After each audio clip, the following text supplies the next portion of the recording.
One. Hello everyone. Debating on the motion this House would ban violent video games, I call on the Prime Minister, Derek.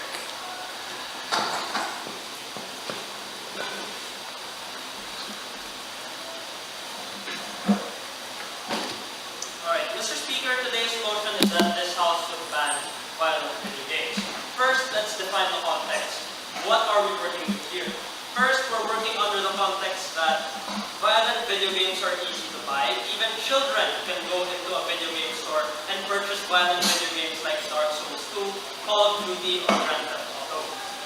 Recently, we've also noticed a trend wherein crime rates have also been on the rise, namely violent crimes such as murder and armed robbery. And that violent video games are also becoming mainstream because of its easy means of purchase. So, what do we on government side propose to do about this? We propose an outright ban on the sale of all violent video games. Now, what constitutes a violent video game? A violent video game is any simulation of killing, warfare, violent crime, and the like. In other words, other examples include Grand Theft Auto, Call of Duty, and the like. And that we will impose heavy fines for any violators, as well as shut down any video game stores that sell these violent video games, especially to children. Now, what is a question that both sides may have to answer in order to settle this debate? In other words, what is the standard of this debate? We're going to have to answer the question, which side will benefit society more in terms of curtailing violence, as well as proving whether or not violence is correlated to violent video games. Okay, now my argument for today is that violent video games promote a culture of death and violence. Okay, 3 levels. First, children are more inclined to violence by influence rather than their innate nature. Mr. Speaker, opposition might come up here and say that children are not inherently violent and no, they will not be influenced. We think that that is completely false as early as now. Why? In a psychological study in 2009, there has been an experiment where one group of children was shown an adult showing aggression to a toy, whereas another group of children were shown an adult interacting with a toy, but not violently showing aggression to it. The children who were shown the violent actions also showed displays of violence against the toy, whereas the other group, unsurprisingly, did not. We think that this is a clear example of children being impressionable, that is being subject to influence rather. And we think that it is not necessarily feasible to argue that they are rational beings from the get-go. Okay, aside from a psychological study in real life, we think that there are a lot of real-life examples that help support this fact. One example is the Connecticut shooting in Utah, wherein it was discovered that the shooter's home the basement of the shooter's home had Call of Duty games, and it was discovered that the shooter played Call of Duty for hours on end for a matter of weeks, and thought eventually that violence was the answer to all his problems, and he thought that he could imitate that, and eventually, tragically, children died, their teachers died, etc., etc. Okay, so what are the implications of this argument? The implication here is that children are impressionable. They are not necessarily rational beings from the get-go. Their moral ethical compass hasn't been formed just yet. So in other words, they're going to see what their surroundings tell them, and that's where they're going to form their morals. Therefore, if they see violence, they're going to think that that is correct, and they're going to think that that is normal, especially if it is shown at a young age, as they are. And if we multiply this by a society of children who are regularly exposed to depictions of violence through violent video games, we think that this will normalize a culture of violence. In other words, a culture of violence and death will become normal to them. And we think that this will not help, especially in terms of violent crime. So in other words, what do we say here in government side? We think that violent video games are the cause of violent crime on the rise, and we think that we shouldn't show violent video games to children in the first place if we're going to curtail this trend. Thank you.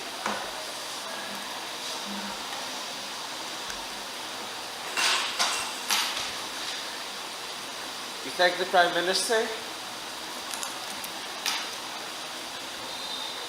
To continue the case for opposition, we call on the Leader of Opposition.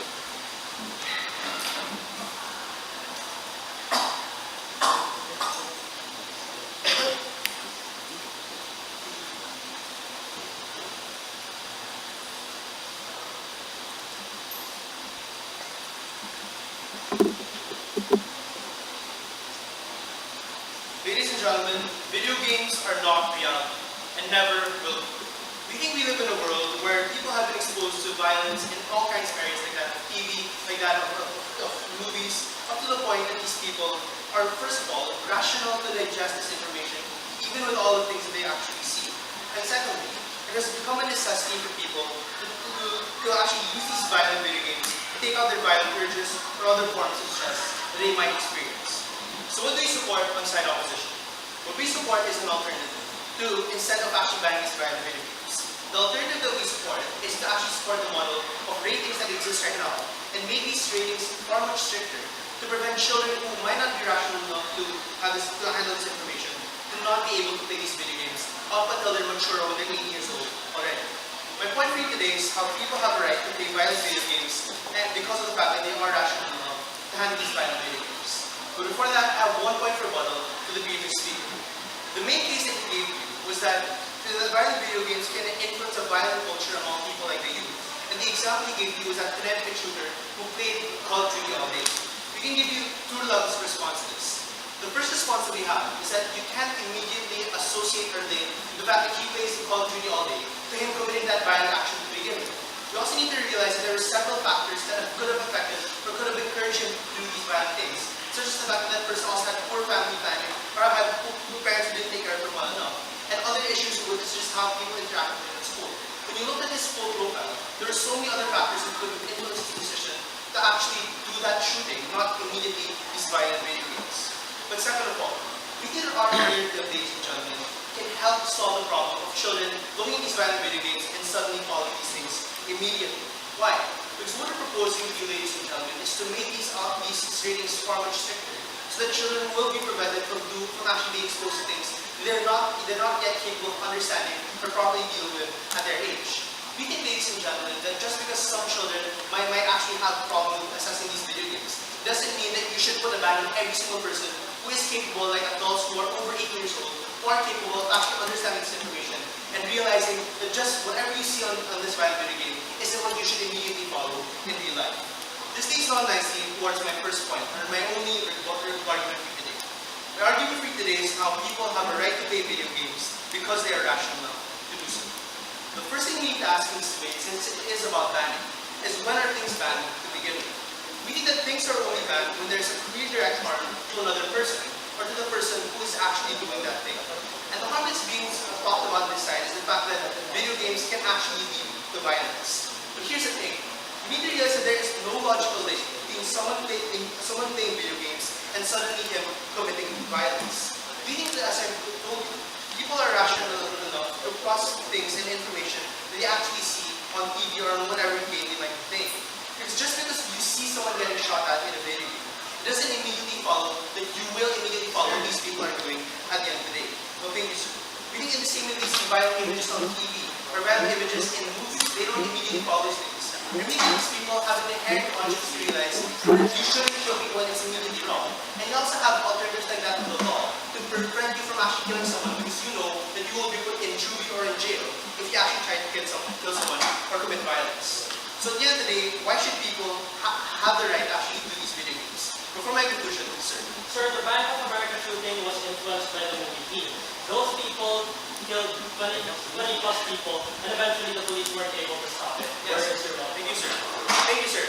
Not all alternatives to movie might not necessarily always work, ladies and gentlemen. But at the same time, we need to remember that video games themselves can't automatically be linked to people committing violence. There's so many factors that could affect these things, ladies and gentlemen. So why should people have the right to play video games?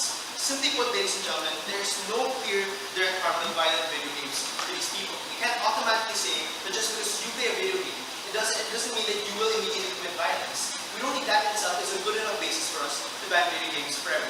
For this reason, because of the fact that people are rational enough, we don't think we should ban video games. Thank you.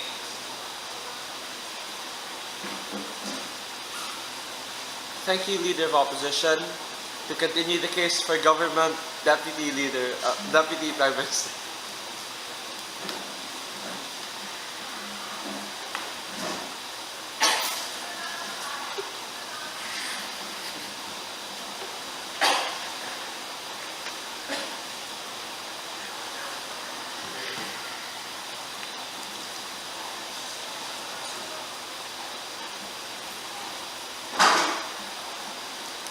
The problem with the previous speaker is that he doesn't necessarily understand the fact that even though that we have violent video games, even though it does not necessarily lead to extreme acts of violence such as shootings all the time, we believe that these violent video games are often lead to certain even small acts of aggression such as bullying and other things like that. However, we're going to further the case coming from government side. Basically, what I'm going to talk to you about how these violent video games tend to be very, very addictive to the point that it often leads to people being stressed. It often leads to them neglecting other priorities that they may have. Things such as their social life, things such as their grades, things such as their daily duties and jobs. Which you think is one of the more concrete terms you think violent video games actually have. Given this, before I move on, I'm going to move on to a couple of rebuttals, right? Please sit down. My first rebuttal is that from the previous speaker, he gives us this proposal, which we think is very big. Why? Because he tells us that what they're going to do is that they're going to have these stricter enforcements of these ratings, such as having even heavier fines and whatnot. However, we think that this is not going to be as effective as he thinks it will be. Why? Because for once, people can just lie about their age online and be able to buy it online through stores such as Steam, through stores such as Origin, and whatnot. We think that violent video games are very, very accessible, and we think that we should necessarily have an outright ban on it, so that these things should not be necessarily accessible to the people that we're already trying to protect. But secondly, we think that it gives us another idea of the right to play video games because people are rational. Basically, he tells us that people are not going to basically copy everything they see on TV, everything they see in movies and whatnot. However, what is the difference between television? What is the difference between television, movies, and video games? We think that in video games, they're more of very interactive, meaning that you're able to choose, you're able to give choices, you're able to control the character's actions, meaning there's an entirely new depth being compared to just watching somebody kill someone. It's much more that it influences people to act more aggressively, because we think that more often than not, a lot of the audience of these violent video games tend to be children, tend to be minors, and we think that these people are very impressionable. That's why we think that this case doesn't even stand. But before I move on to my constructives, yes. So you have to realize that the only reason why video games are addictive in the first place is because they're fun, they can be enjoyable. For even more people, it can be their escape from stress, or relief, or form of rest even, and that can, help their grades or whatnot. Though this is the case that we're going to agree that some forms of games might be helpful, that can actually reduce stress, we think that violent video games will tend to build up more stress and will tend to actually neglect more of your responsibilities, leading me to my case. You need to look at the fact that other than the fact that violent video games lead to a culture of violence, violent video games tend to be very addictive, especially knowing that the good number of their audiences are minors or the youth. Why? Moreover, we need to look at the fact that these games tend to be very addictive with people often spending hundreds and hundreds of hours on these games. For example, there have been people who have spent over thousands of hours on games such as Dota 2, games such as Counter-Strike, and whatnot. So what, right? What is the conclusion to this argument?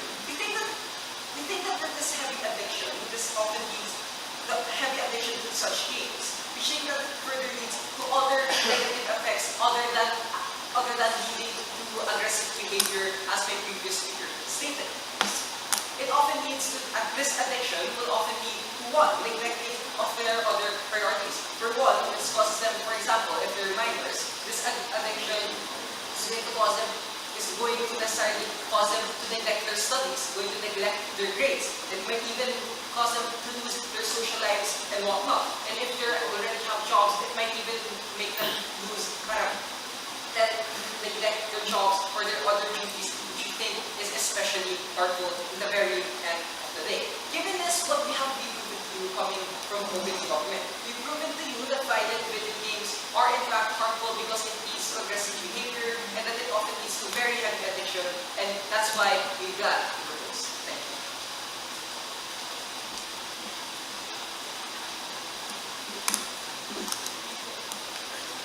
Thank you, Deputy Prime Minister.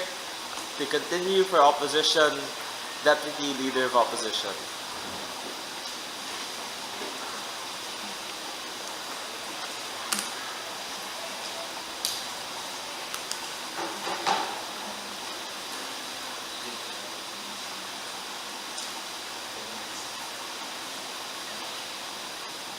There are many times when we need to escape the harsh realities of reality. And we think that many people actually turn to video games in order to do this. And we want to argue coming from opposition that even in the case of violent video games, there is much benefit that we can get out of it. What will I talk about? I'm going to talk about and explain how violent video games can actually act as an outlet for the violent urges and tendencies that people may have. But first, I want to rebut the argument of the previous speaker. Because what he essentially said was that video games were addictive and can be harmful for people. Firstly, we think that all video games are designed to be addictive in the first place. And if that's your logic, then why aren't they banning all forms of video games then? We think that the solution rather is to have the regulation and discipline of people to limit the hours that you have when it comes to video games. You don't necessarily have to ban it when there are a lot of benefits in video games anyway, which leads to the second response.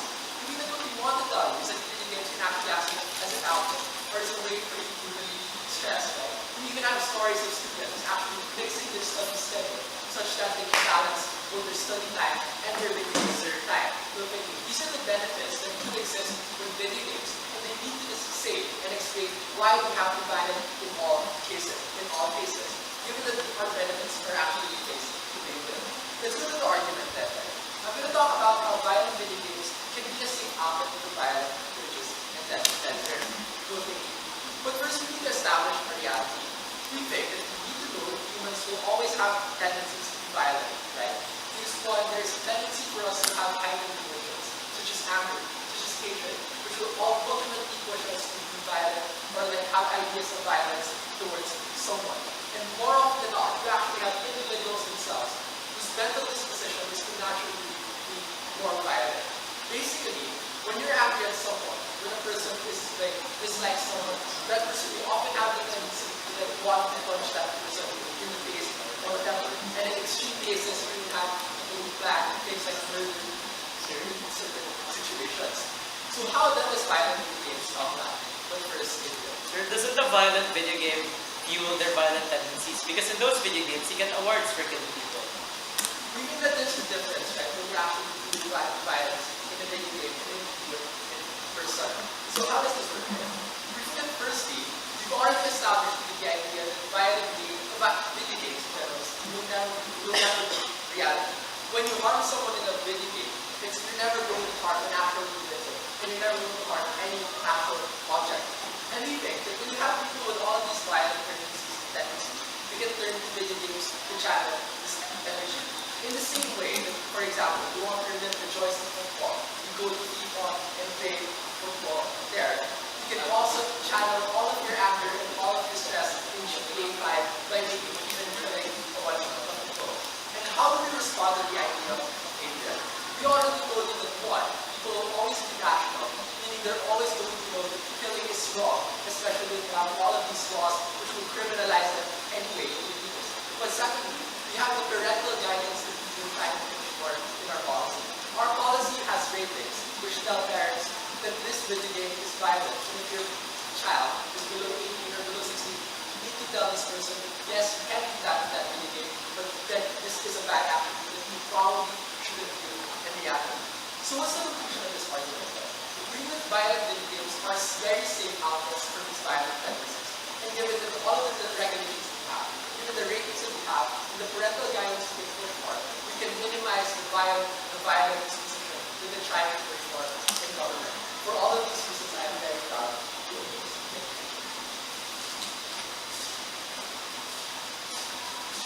Thank you, Deputy Leader of Opposition. to begin the closing half of the debate and to begin closing government's case, we call on the member of government.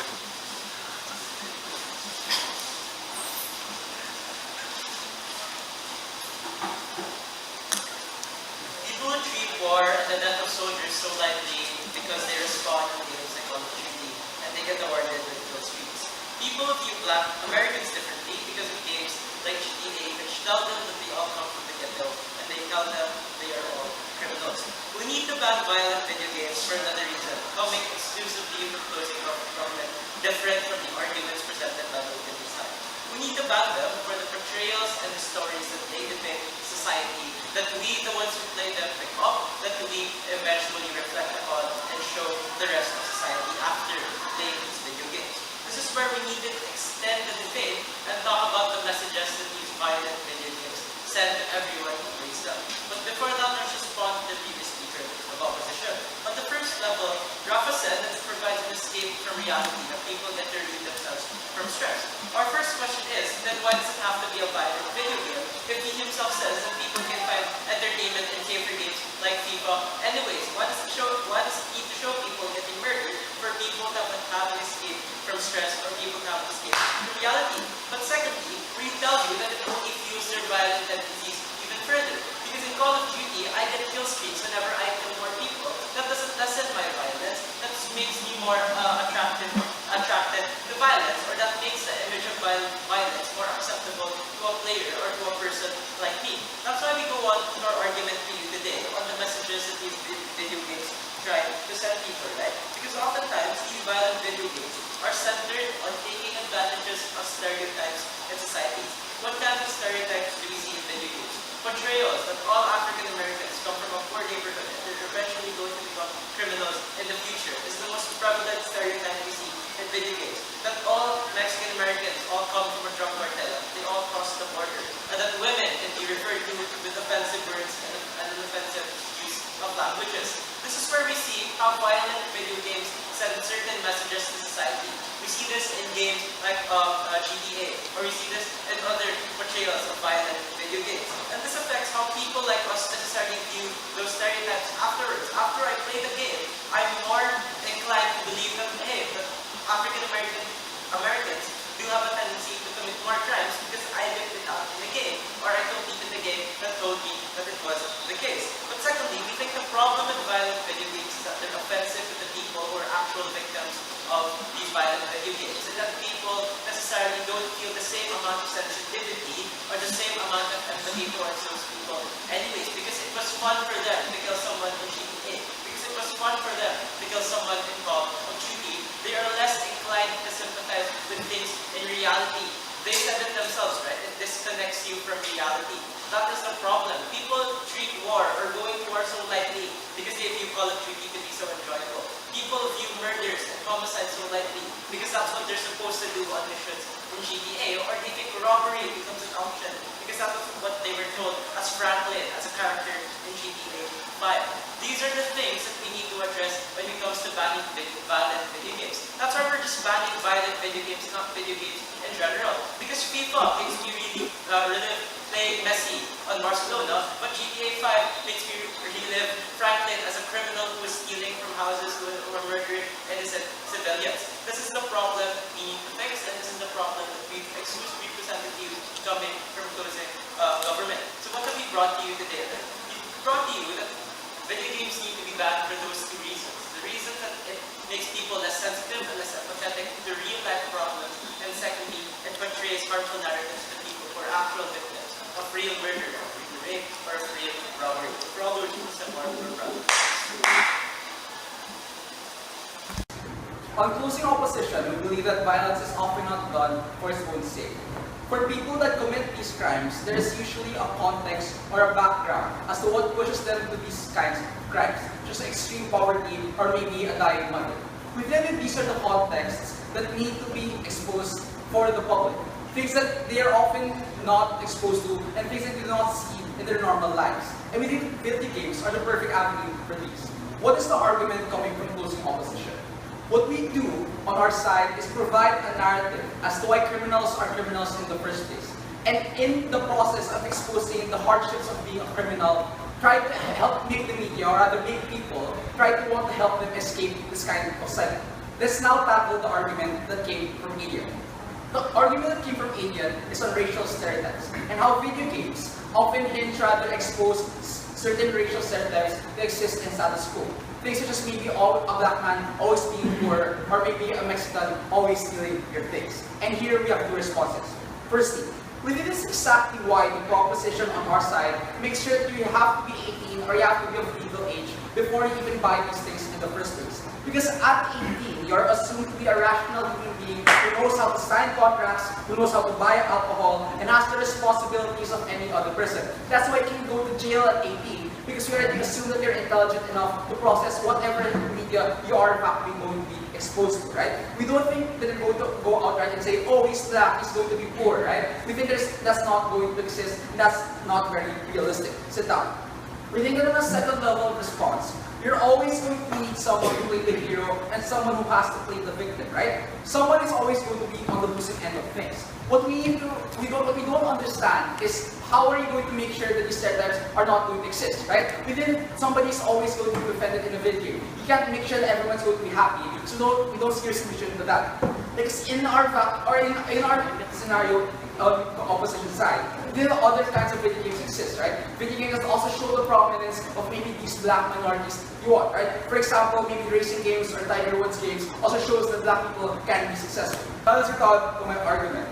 How we expose a counter narrative. Paul, yes. The contexts that you talk about are also available through documentaries, through shows, like in history and whatnot. Why then are violent video games a better avenue for these contexts when these documentaries have a neutral and unbiased view of these contexts? The difference between a movie and a video game is very simple.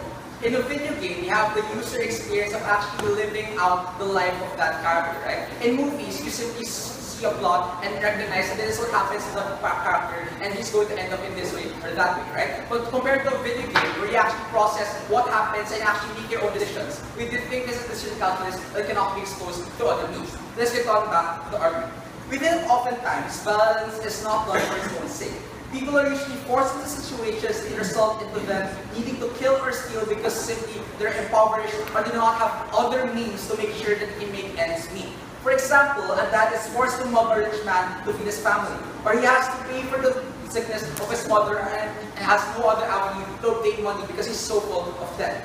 What we need to clarify here is that we are not defending violence, but rather a way to tell society that in their own way, criminals are a victim in themselves. And what we need to do is to make sure to expose these kinds of systems. Because in exposing that kind of system and showing that criminals are not always bad, I mean, we also need our help. We can help them escape that kind of cycle. The cycle of I need to keep on stealing or I need to keep on mugging these people because that's the only way I'm going to make ends meet. What is the end goal of an opposition side? On our side, what we want to do is we want to have a side that has no bias against these criminals. People will now look at the context as to why people were criminals in the first place before saying that I'm going to hire you for a job or not. What is the problem with the current context? In the current context, it's always assumed you're a criminal, therefore you are bad, and I do not want to hire you. On our side, what we do when we expose the different stories that they have is we like to say that, hey, maybe the reason why he was a criminal is because his family was impoverished and he needed some kind of food for his sustenance for his children. And the only way he had to do that was through these kinds of criminal acts, right? And in that process, we show that they are not necessarily bad people, but people who have to do bad things to make ends meet. The conclusion is very simple. Within violence usually has a context, right? The reason why people do certain acts is because they did certain bad things, or rather because they were in conscience. And the only way to solve that is to make sure that people expose the current context. With that, they lose. Thank you, member of opposition. To close the debate for the government side, government whip.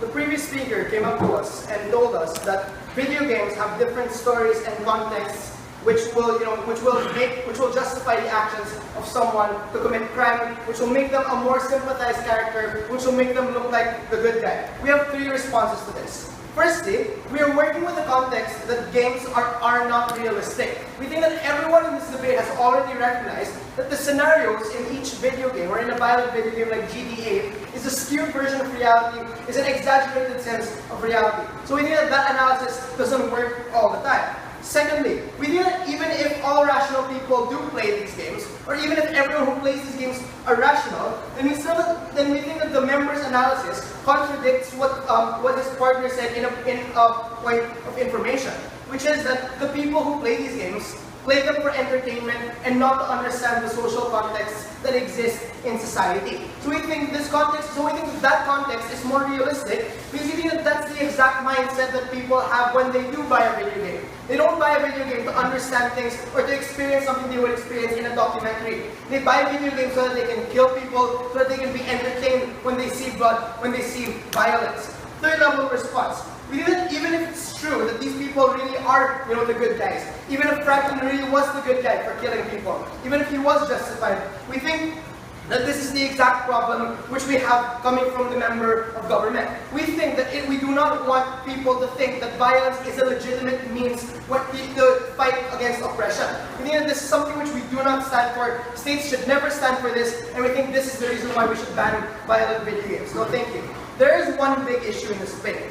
We have to answer, are violent video games bad for everyone overall? Both for irrational people and rational people. So let's look at what opposition brought to us. The very first thing we heard coming from opposition in the leader of opposition's speech was that people are rational and there's a high probability that they do not want to kill other people.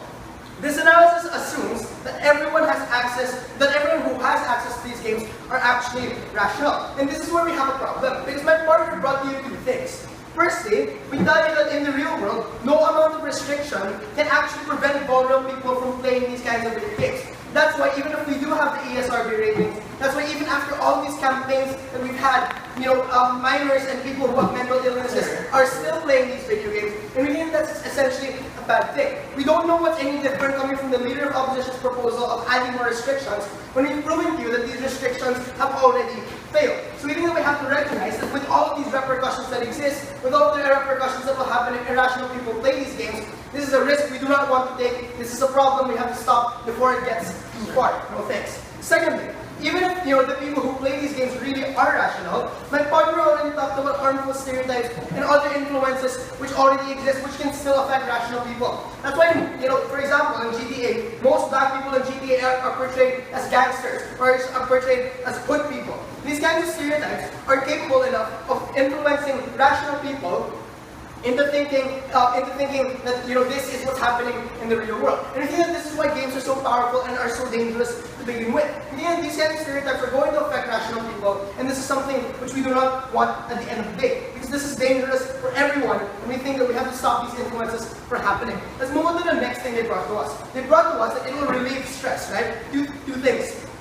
Firstly, that argument is not mutually exclusive enough. Because we've already proven to you, we have other games like Candy Crush or Angry Birds, which are not violent, or FIFA, for that matter, which aren't violent to begin with. So we want to question, what is the essential mutual exclusivity of violent video games? Secondly, he didn't respond to my partner's POI, which is that if they have violent tendencies, then the solution isn't to give them a simulated reality where they can release those kinds of tendencies, because psychology has already stated that these kinds of symptoms are going to get worse if they do have that kind of simulated reality. So why do we win this debate? Firstly, because all of their benefits are not mutually exclusive. Secondly, because we proved to you that their model is not going to stop irrational people from playing these games. And thirdly, because we told you that even if everyone who plays these games are rational, it's still a bad thing. Because of all these reasons, I am very proud to propose.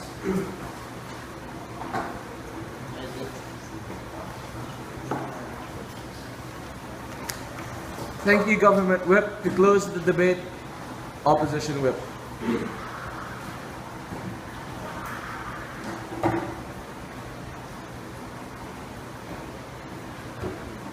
Things aren't always black and white. If you want your children in the future and any video game player to realize that morality is trademarked by its specialty to deal with gray areas, then we need to make all and every avenue of education accessible to them. We have to look at this debate from two perspectives. Firstly, from the perspective of society from a bigger level, and secondly, from the level of individuals. So firstly, let's look at the bigger picture. Because the Prime Minister told us about the kind of shooters and how we bad children because of violent video games. First level response. We think that there's extremely important analysis missing from this case. Because we realize that the shooter may have been a COD player and may have had COD games, but it still gave no reason why COD itself was the biggest reason and the most important reason why the shooting happening. We don't see any correlation between those two things. Secondly, and here's where we want to go into even ifs. That means even if children were this irrational, assuming but not agreeing, the children even have the capacity to act on violent urges, then we tell you that that doesn't matter still, because even with those vices existing, children still have the years and years of influence, both from their peers and also from society, that will tell them otherwise. They may spend half hours on GTA 5, but that doesn't matter when they still have their whole lifetime in a society that tells them that killing someone else will land them in jail or will land them killed. Next level response. You have to realize that any violent video game out there on the market, any violent video game that any child will ever play, will always tell you the same thing. That even if you go down these objectives, even when you go down all these goals we're trying to make you do, like kill this random person or whatnot, doing that will give you the better possibility that you're also going to get killed, that you're also going to go to jail. That's why in GTA 5, if I commit violence, I end up busted and end up in jail. In AC2, if I go assassinating random Templars, I might also be killed on the Venice rooftops. You have to realize, Mr. Speaker, that these video games will sell you the idea that you are immortal. These video games tell you that the only reason why you can commit these violent atrocities is because the characters that you were playing were immortal. That you were literally gods. For example, in God of War, where you literally play someone who slays gods. We don't think that children necessarily think that they have to be like that. We think that children realize that doing this will land them in the failed scenario that we would have had in those video games. Things like being busted. Things like being wasted in San Andreas and Vice City. Next, the Deputy Prime Minister gave us the idea that people can get addicted to video games and that therefore it is a bad thing. First thing, Mr. Speaker, if you realize the whole premise behind the idea of addiction is the fact that it's an enjoyable thing. The fact that for some people it might be their whole, calling in life, even their passion in life, something that they can release stress with. And we think that is extremely important. Because if you want anyone to function, if you want any one person to function, you have to give them an avenue of stress release. You can't expect me to study for 24 hours without playing. And not everyone is capable of releasing stress to Angry Birds and FIFA, because for some people, that's just not their interest. Next, let's go to the next issue, right? The idea of individuals. Because the member of government gives the idea of racial stereotypes. Firstly, racism is saying that they're poor because they're black. And we don't think it's racist to say that they're poor and also just happen to be black. We don't think video games necessarily have to be racist. You have to realize that anywhere where you have a story, some race, some other has to be a villain, and to make every villain be white, just to go away from that idea of racial stereotypes, then we think that that's racist also. Someone has to be the villain. We don't think, and we don't see any reason why it's racist. Just because you have the coincidence that that villain also has to be black. Lastly, we think that right now there's an even bigger stereotype on criminals by saying that they're inherently evil. We think it's extremely easy to look at any random jail, like, I don't know, Katupan or some other jail like that, and think that any inmate in there is someone who's inherently evil and wants to kill. But we don't think that's true. My member of government told me that sometimes we're doing it for the family, because of poverty, and it's video games we can teach kids that. And for that, Mr. Speaker, I'm extremely proud to oppose. Opening opposition, second, to closing government, third, to opening government, and fourth, to closing opposition. The first thing I want to compare is why opening opposition got first over closing government. So why exactly did that happen? Firstly is because opening opposition had the most reasonable logic by explaining firstly that there was no clear logical link between violence and violent video games. Secondly, if there is a link, if there is violence, then there is also the law to deter people from committing crimes. And thirdly, that people generally know the difference between reality and the video games that they play, which was defended by both the leader of opposition and the deputy leader of opposition. Secondly, closing government did try to present a harm of portrayal using stereotypes. It was a significant harm, but it did not outweigh firstly the benefits of there being an outlet for stress and violence, and it also didn't fulfill the first question that opening opposition posed about whether or not there really is a clear logical link between violence and violent video games. So on those levels, opening opposition had to take it over closing government. Secondly, why did closing government have to take it over opening government? The first reason is that the general response to opening opposition's question to prove a logical link between violence and violent video games. Opening government had several examples, like the Connecticut shooting, like that in America.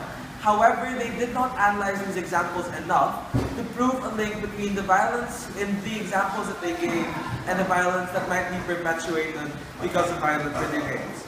Secondly, compared to closing government, there was a clear attempt to try and show that violent video games do have an effect on people and the way that they think by explaining that it shows different stereotypes and incentives for people to go to violence using kill streaks, like using rewards.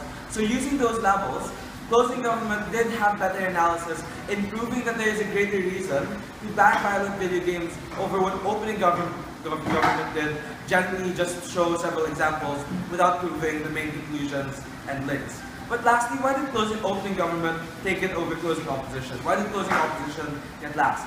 Firstly, it was because the member of opposition didn't bring any new significant matter or new significant analysis into the debate. For example, explain to us why gaining new perspectives on victims of violence or how criminals are also people who might have their own stories to tell is something that's significant. Generally, understanding different perspectives doesn't necessarily mean that there is a big harm presented with banning violent video games. So that analysis simply did not weigh much into the debate. They also did not mean opening opposition's question of showing something that's exclusive to violent video games. Like the analysis that they showed, like you showing different stories, can also happen as all sides conceded to movies, to different things that can be shown. So also the stories there could also be presented, not necessarily through violent video games. Secondly, they also had several, their analysis was also very similar to opening governments. The best examples that they gave, which came from opposition, were showing that in Assassin's Creed, you could get killed or people will start attacking you if you kill too many Templars, or GTA where you could get arrested, are still things that came primarily from opening opposition. So the best responses also coming from closing opposition wasn't also very new, so I didn't manage to credit them that much for their outcome. So with that, the decision stands.